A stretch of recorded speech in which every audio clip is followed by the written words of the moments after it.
Today we're going to dive into some Laviska Shenault because he is someone that I have really been struggling with. What do I want to do with this player? His situation, his profile, his everything is really unsettling to me. So let's dive into why that is. So to start with, let's go through his prospect profile. He is 6'1", 227 pounds. He is a bona fide alpha. The dude is thick as they come. He ran at the combine. He ran a 4.58, but honestly, he wasn't even wearing a tracksuit. It's like he wasn't even trying to run fast. He wasn't even wearing a tracksuit, and he was running injured. I forget exactly what his injury was. It was something weird with his groin. I don't really recall the specifics. The point is he never should have ran, and it was weird that he did, and he disappointed. And honestly, nobody really thought he was going to run a 4.58. They thought he was going to be a lot faster than that. So anyways, it doesn't really matter. What really does matter is he was an age 21 rookie. We like age 21 rookies, especially when they're early declares, which Laviska Shenault was. He checked those boxes. He checked the easy ones. He was like a serial winner, right? The guys who come into college at 18, dominate at 19, and then play their junior year and declare for the NFL. Guys that take the shortest path possible to get to the NFL. These are the ones we like. Laviska Shenault's profile gets crazy and weird when we start looking at his production. Market share receiving yards by age, he was well under the threshold at 18, which is fine. We don't really care about age 18. It's kind of a bonus more than anything else. Age 19, though, that's where we want to see the players dominate, and Laviska Shenault absolutely dominated. And then at age 20 he didn't, and it was weird. In terms of yards per team pass attempt, the same thing happened. Age 19 he crushed it. Age 20 not so much. Weird things happening. The reason that he did not dominate as a junior was because of this little known fact first discovered by the great @Cooper_DFF. He says, discerning follower, this is a whole thread. I'm just skipping to the good part here. So discerning followers will notice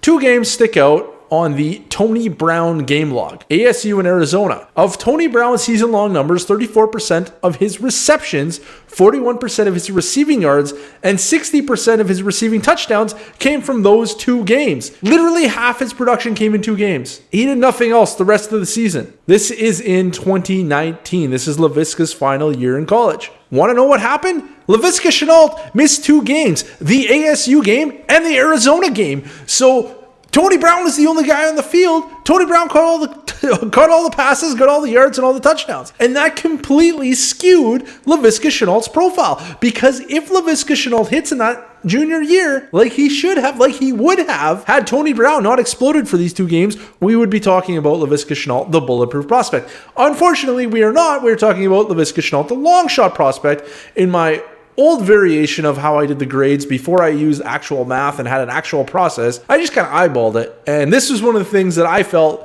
made Laviska bulletproof regardless of his profile. I have since changed my process and now stick to the math. Laviska is a long shot, but we take into that consideration this kind of stuff. It still matters to us. We're just not changing the grades because of it. That's what it comes down to. So when we look at sophomore comps for Laviska Shenault, this is comparing his prospect profile, his profile type, so alpha versus beta. He's clearly an alpha. And then we're looking at his rookie year PFF grade, his rookie year points per game, and his ADP trends. Did he gain or lose value from an ADP perspective, startup ADP? And when we put all these together, Laviska Shenault comes out with these sophomore comps as a long shot prospect. Josh Gordon, Michael Crabtree, Devontae Parker, DK Metcalf, Jordan Matthews, Torrey Smith, Cordarrelle Patterson, and Mohamed Sanu. That's the whole list. That's a pretty good list. That's a real good list. We have 1, 2, 3, 4, 5, 6 out of 8 players on this list hit a top 24 season. That's with his bad profile of long shot. If we flip it, if we assume that those two games where Tony Brown went bananas never happened, Laviska is bulletproof. And if we run him through the comps with a bulletproof profile, now we get Dez Bryant, Allen Robinson, Jeremy Maclin, Hakeem Nicks, Michael Crabtree, DJ Moore, Sammy Watkins, Jordan Matthews, Torrey Smith, and Mohamed Sanu. This list has 1, 2, 3, 4, 5, 6, 7, 8, 9, 10 out of 11 hits. Laviska Shenault's going to hit. I feel strongly that Laviska Shenault is going to hit at some point, but Laviska Shenault is a different type of wide receiver. He's not like most wide receivers.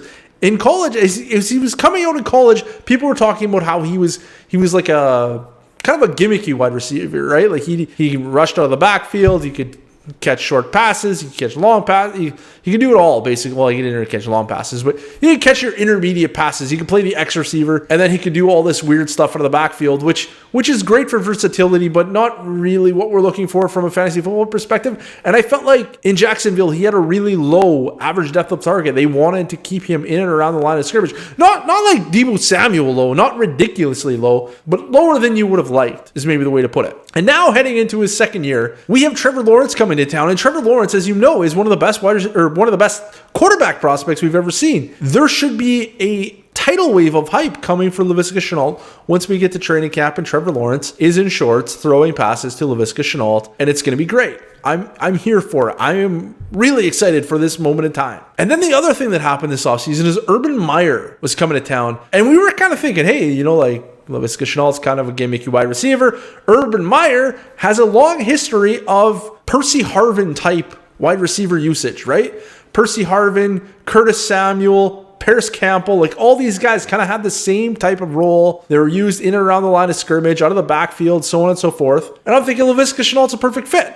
This is great. Wheels up for Laviska Shenault. And then at the draft, we have Urban Meyer completely pulling the rug out from under Laviska Shenault. To be honest, I didn't know it at the time. I thought he was drafting Travis Etienne to, play running back like what Travis Etienne did in college. But Urban Meyer let it slip that he actually wanted Kadarius Toney. He wanted to draft Kadarius Toney to play the Percy Harvin role. And that is a really questionable decision from Urban Meyer. Kadarius Toney is one of the worst first-round picks we've ever sseen. And Urban Meyer was sad that he didn't get the chance that Dave Gettleman, of all people, beat him to the punch on drafting Kadarius Toney. Like, if Dave Gettleman is drafting Kadarius Toney, that should tell you all you need to know. It's a bad draft pick. Anyways, so then we have, it comes out that he wanted Kadarius Toney to play this gimmicky role. That means he didn't want Laviska Shenault to play this gimmicky role, which is kind of sad because that's the role that Laviska Shenault probably fits the best. And then it comes out, now he has Travis Etienne only running wide receiver routes. He's only playing wide receiver.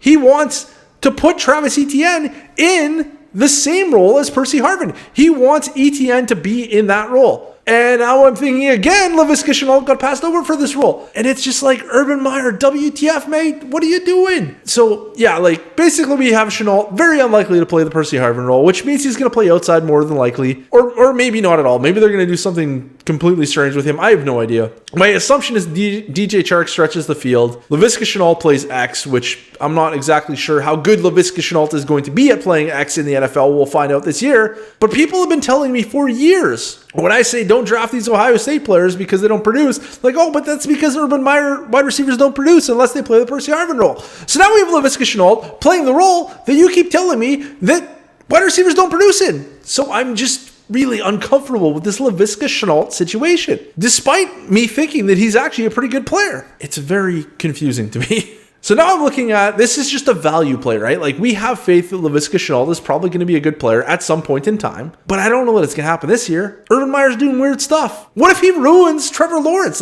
Trevor Lawrence is unruinable, unwreckable, but I'm not sure that Urban Meyer can't rise to the occasion and ruin Trevor Lawrence.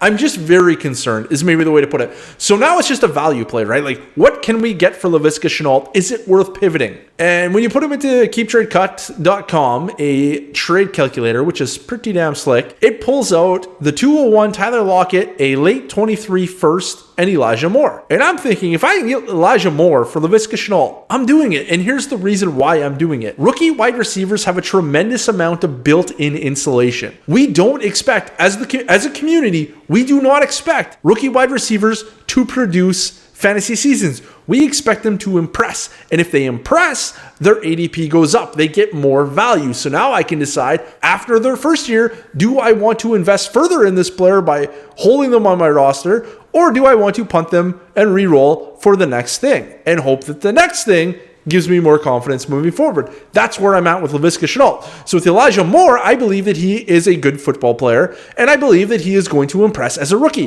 which means that I can now flip Laviska Shenault for Elijah Moore, sit on Moore for a year, and see what I have. If it's not something that I want, then I'll flip Elijah Moore next year for something else. If it's something that I want, I'll just keep Elijah Moore. If I can't get this kind of price for Laviska Shenault, I don't think he's a bad player, so I'll just sit on him until I can. Or until he proves to be usable in this Urban Meyer offense. Basically, what I'm trying to say is I have no idea if Laviska Shenault is good. And when I am uncertain about something, I like to pivot. Laviska Shenault is a pivot.